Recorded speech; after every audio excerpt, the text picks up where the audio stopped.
Qu'est-ce qu'un samouraï? Alors un samouraï au départ, ça s'appelle un mononofu, puis ça s'est appelé un bushi. Pas un boucher, un bushi.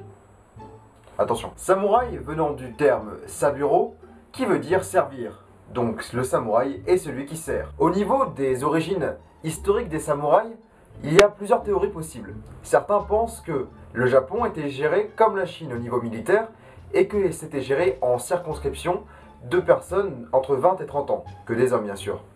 Ils étaient réunis en gunki. Un gunki étant un groupe de 1000 soldats et officiers gérés par province au Japon. Pourtant, le système là, il était un peu, comment dire, nul. En effet, ils avaient un petit peu de mal à combattre les Ainu. Alors les Ainu, c'était un peuple barbare du Japon qui était de redoutables cavaliers. Et les mecs étaient un peu à pied. Alors là, l'empereur va se décider à arrêter le massacre. Ouais. Il commence à plus être beaucoup là, les mecs. Il prononce alors cette phrase, le changement c'est maintenant. Non, je déconne. Mais c'est en 792 que l'empereur décide de changer de système et de mettre en place le Kondenzei. Le Kondenzei étant une milice de 3964 personnes exactement, et ça pourrait être le début des samouraïs. Mitsuo Kure, un historien japonais, va avoir plusieurs théories. Il les explique tous dans son livre Samouraï, logique en même temps. Alors premièrement, il parle d'hommes parcourant le Japon en large et en travers, faisant des acrobaties et des trucs de marionnettes. C'est vachement samouraï ça. Mais bon, ils étaient cavaliers et ils savaient manier l'arc comme personne. Cela dit, c'est pas sûr parce que en fait les samouraïs ont un arc spécial qui s'appelle un yuki et il n'y a pas de trace de yuki dans le truc. Non, pas les Wookiee, les Yuki. Une deuxième théorie parle de certains emishi dont les japonais auraient eu des contacts avec le commerce, les guerres ou encore quand ils les utilisaient comme mercenaires. Les emishi étant utilisés comme cavaliers. L'empereur aurait eu alors l'idée de créer sa propre cavalerie personnelle, de prendre des mercenaires. C'est moins cher, mais plus logique. Un autre historien, Stephen Turnbull, pas de blague dégueulasse. Non. Non. Stephen Turnbull donc va affirmer que les samouraïs sont vite passés de la cour aux riches propriétaires. Ces clans de samouraïs, parce qu'ils sont regroupés en clans, va vite aller sous l'égide de grands descendants de grandes lignées impériales, comme les Taira ou les Minamoto. On en reparlera juste après. Et maintenant, prouvons que les Spartiates sont une bande de tapettes. En plus, ils portent des jupes. Alors, des jupettes en cuir. Voilà. Et ça se passe dès l'éducation de l'enfant. Alors déjà, encore dans sa couche, le fils de samouraï se voit retirer l'affection de sa mère. Bouyaka. Et en plus, le pire dans tout ça, c'est que ne rien glander, il peut pas. Non, il n'y a pas de plaisir oisif possible. Et aucun confort, sauf quand il est malade bien sûr. En plus, on lui développait une impassibilité totale grâce à des exécutions qu'il participait avec sa famille. Le genre de sortie week-end en famille qui fait toujours plaisir. Voilà, c'est cadeau. De plus, pour faire durer le plaisir, toujours, les parents demandaient à l'enfant d'aller chercher les têtes des exécutés la nuit tombée. Pourquoi? Sérieusement, pourquoi? Bon, taré quoi. Bon, bien sûr, il y a d'autres distractions, hein, comme, je sais pas, du tir à l'arc, maniement de l'arme, du cheval. Ouais, un entraînement militaire quoi. Mais c'est cool! Parce qu'on est des samouraïs, putain! Alors vous, quand vous avez froid l'hiver, vous faites quoi? Vous mettez une petite couverture, un petit pull? N'importe quoi! Et oui, les samouraïs ont trouvé la solution. On vous baigne dans de l'eau gelée. Pour mettre la circulation en route. Pourquoi? C'est quoi leur problème?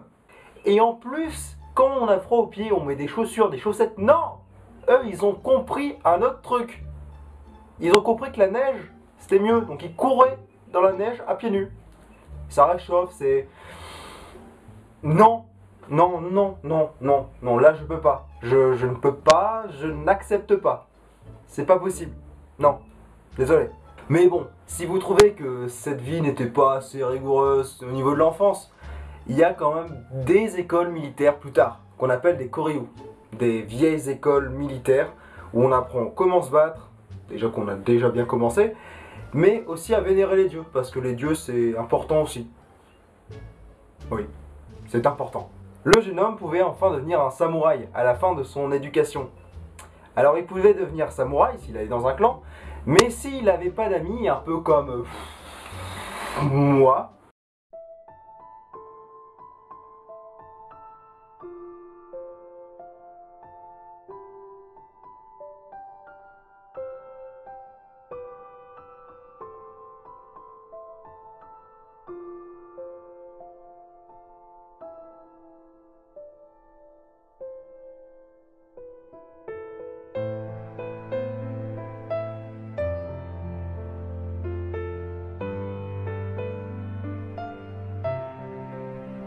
il pouvait devenir Ronin. Et ça c'est classe. Parce que les Ronins ils ont quand même des films. Bon, pas non plus énormes, mais quand même. Sinon, si t'as des amis et que t'as des bonnes fréquentations, tu peux devenir un Natamoto. Alors un Natamoto, c'est un vassal direct du shogun. Qui est au-dessus, il y a le plafond, c'est un truc de fou. Alors je dis vassal parce qu'en fait, les samouraïs étaient comme nos chevaliers européens. C'était un peu l'élite de l'armée. Donc, ils pouvaient être directement sous l'égide d'un seigneur ou même du shogun. D'ailleurs, je parle du shogun et certains doivent un peu perdre le fil. Alors pour parler des shoguns, il va falloir reprendre l'histoire des samouraïs depuis le début. Enfin, on ne parle plus du début, hein. On commence après ce qu'on a parlé. Après la décentralisation des samouraïs dont on a parlé tout à l'heure, ils vont s'occuper de défendre les propriétés des riches propriétaires. Mais cela va leur donner des idées. En effet, ils vont commencer à penser pouvoir prendre le contrôle de ces propriétés. Car ils sont en clan, ils sont organisés et ils sont armés. C'est ce qui va se passer en 939 dans la région de Kanto. Non, pas celle de Pokémon, celle-là. Où l'un des membres du clan Taira va prendre possession de la région. Il faudra attendre 1031 avant de voir un certain Minamoto no Yorinobu. Ouh, il était pas facile celui-là. Donc un Minamoto no Yorinobu qui va prendre les rênes de l'armée et va chasser les Taira de la région de Kanto. En 1159, c'est au tour des Minamoto de tenter un coup d'état. Et c'est au tour des Taira de défendre l'empereur et le Japon. Alors, les Taira vont défendre le Japon, mais ils vont décimer les Minamoto. Mais vraiment, c'est la barbarie à l'état pur. La souffrance. Dans un flot de souffrance. Sur un lit de souffrance. C'est cadeau. Pourtant, en 1180, les Minamoto, qui sont pas finalement aussi morts, hein, il n'y avait pas tant de souffrance que ça.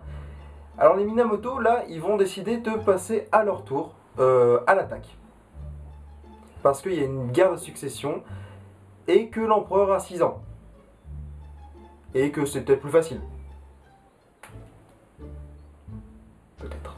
D'ailleurs, il y a une légende qui circule sur ce jeune empereur du nom d'Antoku. Dans la baie de Dan no Ura, les Taira et les Minamoto se battent vaillamment. Les Taira étant avec l'empereur, puisque depuis le coup d'état de 1159, les Taira occupent de grandes fonctions, et donc protègent l'empereur. L'empereur, Antoku, sentant la défaite, préfère se suicider en sautant dans la baie, suivi de sa grand-mère et de plusieurs samouraïs. Et c'est là que va arriver la légende des crabes de Dan no Ura. Et c'est pour ça qu'il y a un petit truc sur le casque de samouraï. Vous l'aurez donc compris, les Minamoto gagnent la guerre et Minamoto no Yoritomo devient le premier shogun du Japon. Nous sommes alors en 1192 et pour la première fois de l'histoire du Japon, un samouraï dirige le pays. Et ça va durer jusqu'en 1868. Après l'arrivée du shogun au pouvoir, les samouraïs vont devenir un peu plus bureaucrates. Et c'est là que va apparaître le Bushido. Le Bushido, qui signifie la voie du guerrier, va mettre par écrit toutes les règles strictes des samouraïs, dont le seppuku. Vous savez pas ce que c'est le seppuku, hein? Seppuku veut dire ouvrir le ventre. Voilà. le harakiri. Alors le harakiri a par contre été parfois supprimé par le shogun parce qu'il y avait trop de morts. Beaucoup trop. En même temps, avec les malheurs du maître, de famille, des fautes sur le seigneur, le seigneur il pouvait faire n'importe quand le harakiri. Hein. Sérieusement, aucune limite. Sachez d'ailleurs que ce n'est pas le plantage de yakizashi qui tue le samouraï, mais bien une décapitation. Souvent fait par un ami, souvent le meilleur ami. Et il a intérêt à couper bien comme il faut. Hein, sinon, le samouraï il a un peu mal. En plus que il s'est planté quoi. Alors je viens de parler de wakizashi, mais sachez que les samouraïs ont une bonne quarantaine d'armes différentes. Trop long à expliquer d'ailleurs. Donc on va passer les détails des armes pour se dire que l'arme préférée des samouraïs, ce n'est pas le katana, mais bien l'arc, qu'on appelle un yuki. Le wakizashi est un tout petit sabre d'ailleurs. Quand on voit un gros katana, non c'est pas vrai. C'était un petit poignard. D'ailleurs, quand on voit le plus grand katana retrouvé, le Nodashi Tarotashi, qui mesure 220 cm et pèse 4,5 kg, j'ai envie de dire, comme ma bite. Non? Ok. Non mais sans blague, le mec qui portait ça, c'était Arnaud Lavillenie en fait. Avec une poutre.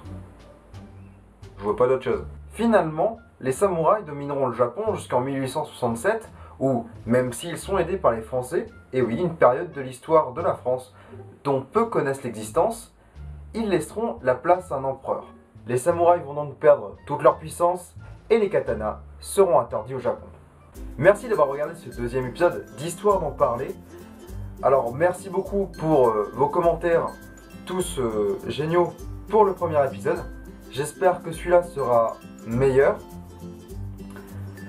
Par contre, cet épisode est plus court, normalement, techniquement, que celui pour Rasputin. Il y a une bonne raison à cela. Il y a un deuxième épisode sur les samouraïs qui va sortir un peu plus tard. Parce que là, en fait, il y a le bac, tout ça qui arrive.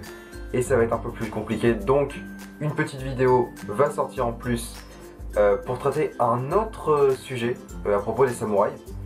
Les samouraïs étrangers. Alors, essayez de trouver le premier samouraï étranger. Dites-le dans les commentaires. Essayez de trouver, je ne sais pas. Il y a toujours Facebook, Twitter, Google+, même, ou abonnez-vous sur la chaîne YouTube, et à une prochaine fois, histoire d'en parler.